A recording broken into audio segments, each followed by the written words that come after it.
PKK'nın paravan gençlik yapılanması olan YDGH'li provokatörlerin Silopi ilçe binamıza yaptığı menfur saldırıyı lanetlemek için toplanmış bulunmaktayız.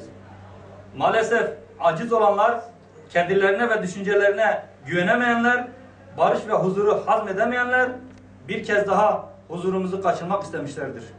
Hüdava Partisi'nin estirdiği kardeşlik ve barış ortamını anlamaktan ve solumaktan aciz olanlar Silopi'de de kendilerini gösterdiler. Benzeri girişimler yakın bir tarihte Cizre ve Şırnak'ta da olmuştu. Bu teşebbüsleri hayretle izliyoruz. Bu saldırılar için neyin ne olduğunu bilmeyen çocuk ve gençlerimizin kullanılarak ateşe sürülmesi ise acı ve üzüntü verici bir durumdur. Kürt toplumunu kamplara ayırıp çatıştırmak bu topluma yapılan en büyük ihanettir. Bu emellerin sahipleri tutuşturmak istedikleri bu fitne ile bu toplumun inanç ve değerlerine olan kin ve düşmanlıklarını ispatlamaktadırlar. Sözde asayiş yapılanması bunları yaparsa yarın Allah muhafaza bu zihniyet tarafından kurulacak olan bir polis teşkilatının yapacaklarını varın siz hesap edin. Halkın huzuru kişisel ve partisel menfaatlerin üzerindedir.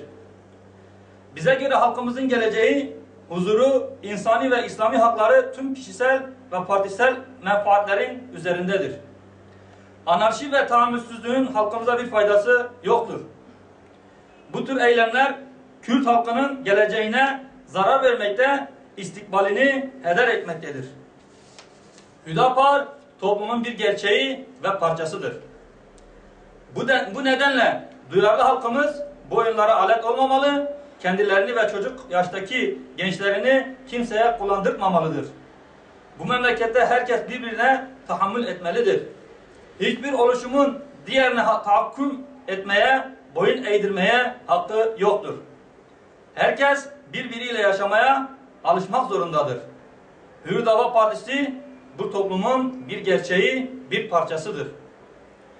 Referansını İslam'dan ve bu toplumun değerlerinden almaktadır.